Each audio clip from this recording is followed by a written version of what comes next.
بسم اللہ الرحمن الرحیم الحمد للہ رب العالمین والعاقبۃ للمتقین والجنۃ للموحدین والنار للکافرین والمنافقین والعاصین ثم الصلاۃ والسلام علی اشرف الانبیاء والمرسلین خاتم النبیین سیدنا و مولانا ونبینا بالقاسم محمد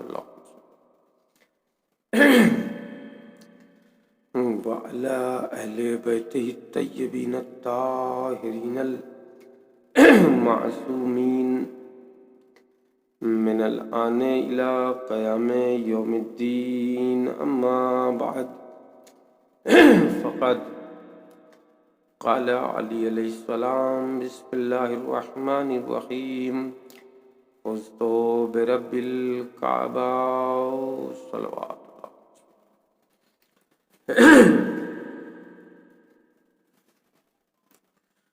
محترم اور معزز ناظرین، سے روزہ مجالس کی یہ تیسری اور آخری مجلس ہے، اور مولا کے اس ظاہراً مختصر سے کلمات کے ذیل میں کچھ ہدایات اور معروضات پیش کرنے کی کوشش کیا۔ اب چونکہ لائیو مجالس مختصر ہوتی ہیں اور ظاہر ہے کہ مختصر سے وقت میں کسی بھی بیان کو بہت طویل نہیں کیا جا سکتا،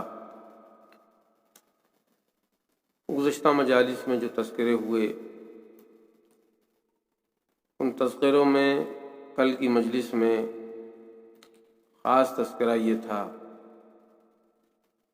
کہ کچھ باطل پرست افراد نے وسیم رشدی کو ووٹ دے کے یہ ثابت کر دیا کہ وہ قرآن کے مخالف ہیں اور دولت کی لالچ میں وہ اپنے ایمان کو بیچ سکتے ہیں، جبکہ یقیناً قوم میں ایسے بدترین لوگ ہوتے ہیں، خود سرکار دو عالم حضرت محمد مصطفیٰ صلی اللہ علیہ وآلہ وسلم آپ ارشاد فرماتے ہیں کہ قوم کا بدترین ہے وہ شخص جس کے شر کی وجہ سے اس کا احترام کیا جائے۔ یہ حدیث معتبر بھی ہے، حسن بھی ہے، اور اس حدیث پہ اگر آپ غور و فکر کریں تو یقیناً اس وقت سماج میں جو لوگ صاحب احترام بنے ہیں وہ صرف اس لیے صاحب احترام ہیں کہ لوگ ان کے شر کی وجہ سے ان کا احترام کرتے ہیں۔ زیادہ تر صاحب احترام افراد ایسے ہی ہیں، اور جو حقیقت میں صاحب احترام ہوتا ہے وہ آپ سے کہے گا نہیں کہ آپ میری عزت کیجیے، آپ میرا احترام کیجیے، آپ مجھے سلام کیجیے۔ وہ قوم کے بدترین لوگ ہیں کہ ان کے شر کی وجہ سے آدمی ان کا احترام کرتا ہے، ان کے شر کی وجہ سے آدمی انہیں سلام کرتا ہے۔ اور یقیناً مولا کائنات امیر المومنین علی ابن ابی طالب علیہ الصلوۃ والسلام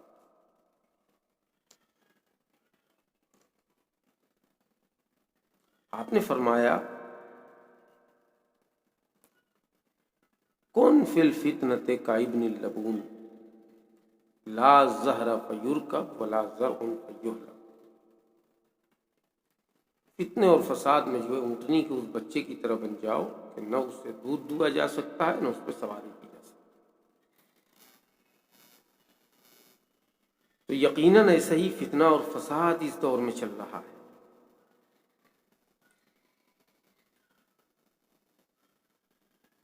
لیکن ہمارے پاس جو طاقت ہے اس وقت، سب سے بڑی طاقت، یوں تو ہمیشہ رہی ہے، مگر استعمال جو ہمیں کرنا ہے وہ طاقت، سب سے بڑی طاقت ہمارے وقت کے امام کی، وقت کے امام کی طاقت ہے۔ ہم دل سے دعا کریں کہ میرا پروردگار جلد از جلد امام کا ظہور فرما، اور یہ جان لیجئے کہ یہ دنیا اس کی طاقتوں کے سامنے اور اس کی قوت کے سامنے کچھ نہیں ہے۔ آج کی آخری مجلس میں بس ہماری اتنی گزارش ہوگی تمام ناظرین سے کہ میرے عزیزو، اس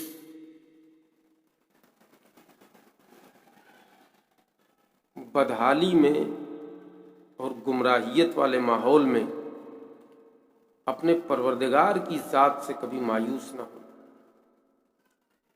اور بطور خاص اس ماہ مبارک رمضان میں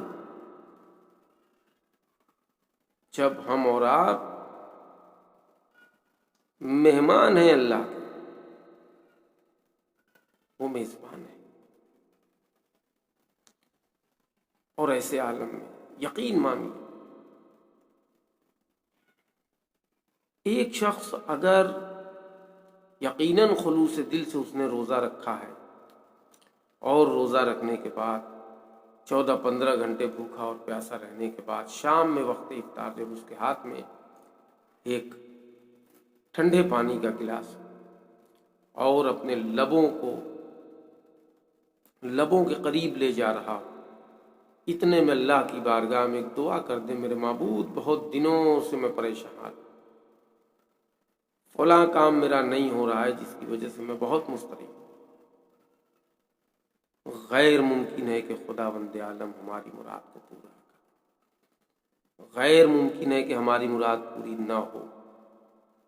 آپ تصور کیجیے، آپ نے اس کے لیے بھوک کو برداشت کیا، پیاس کو برداشت کیا، اور آپ ایک چھوٹی سی بات اور ایک چھوٹی سی مراد اگر اس کی بارگاہ میں رکھ رہے ہیں تو یہ اس کے رحم و کرم کے خلاف ہے کہ وہ پوری نہ کرے۔ بس خلوص دل اور صدق نیت ہونا چاہیے۔ میرے عزیزو، ہمارا ہر کام خلوص دل اور صدق نیت سے ہونا چاہیے۔ آئیے، یہ مجلس چونکہ صبح شہادت کی ہے، میرے مولا ضربت لگنے کے بعد سے اب تک بستر علالت پہ تھے، کبھی حسن کو بلایا، کوئی وصیت کی، کبھی حسین کو بلایا، کبھی بی بی زینب کو بلایا، کبھی ام کلثوم کو بلایا۔ 21 رمضان کی صبح جب نمودار، اس کے بعد جب میرے مولا نے وصیتیں کر لی، یکایک ایک ہچکی آئی، اور حسن نے جب پیشانی پہ ہاتھ رکھا تو روح قفس عنصری سے پرواز کر چکی تھی۔ اللہ اکبر! حسن کی آنکھوں سے آنسو بہنے لگے، حسین نے دیکھا، حسین کی آنکھوں سے آنسو بہے، زینب ام کلثوم سمجھ گئی، ہائے بابا، ہائے بابا کہہ کے رونے لگی، ہائے بابا کہہ کے فریاد کرنے لگی۔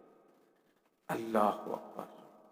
ارباب اصحاب، ذرا تصور کرو، جب باپ مر جاتا ہے، جب باپ دنیا سے چلا جاتا ہے، یقیناً بیٹوں کو صدمہ ہوتا ہے، مگر جو صدمہ بیٹیوں کو ہوتا ہے، صدمہ بیٹوں کو نہیں ہوتا ہے۔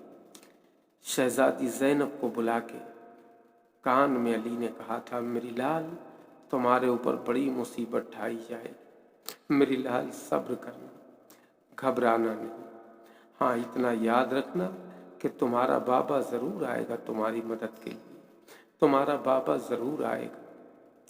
اللہ اکبر! اب کیا ہوا؟ 28 رجب کو جب قافلہ چلا تو زینب کو لگا کہ بہت بڑی مصیبت ہے، میرے بابا نے کہا تھا کہ میں مدد کو آؤں گا، بابا نہیں آئے۔ 2 محرم کو کربلا آ گئی، لگا کہ بہت بڑی مصیبت ہے، بابا نہیں آئے۔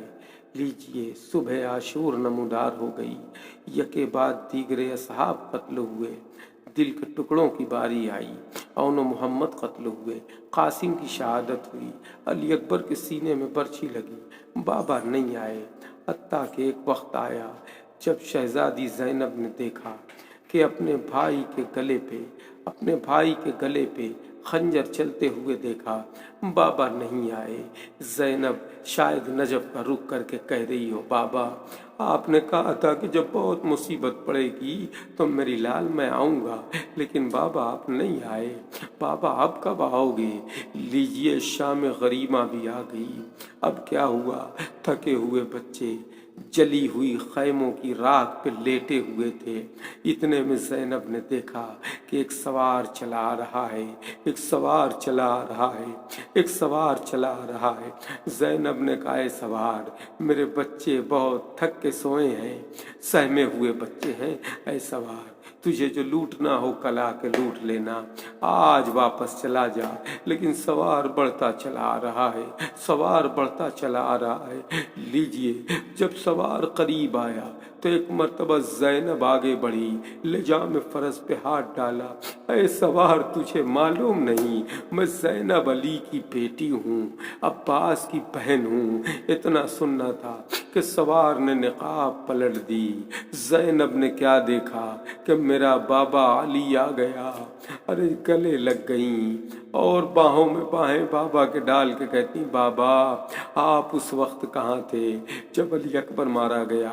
بابا آپ اس وقت کہاں تھے جب قاسم کی لاشوں کے ٹکڑے ہوئے؟ بابا آپ اس وقت کہاں تھے جب میرے بھیا کے گردن پہ خنجر چل رہا تھا؟ علی فرماتے ہیں، میری لال ذرا غور سے دیکھ۔ ارے اب جو زینب نے غور سے دیکھا تو علی کے چہرے پہ خون کی چھینٹیں، ہاتھوں کو جوڑ دیا، بابا یہ کس کے خون کی چھینٹیں ہیں؟ علی نے فرمایا، میری لال، ارے اپنے لال حسین کو ذبح ہوتا میں نے اپنی آنکھوں سے دیکھا ہے۔ اے بہن، میں یہیں کربلا میں ہوں اور میں نے سارے مناظر انا للہ و انا الیہ راجعون۔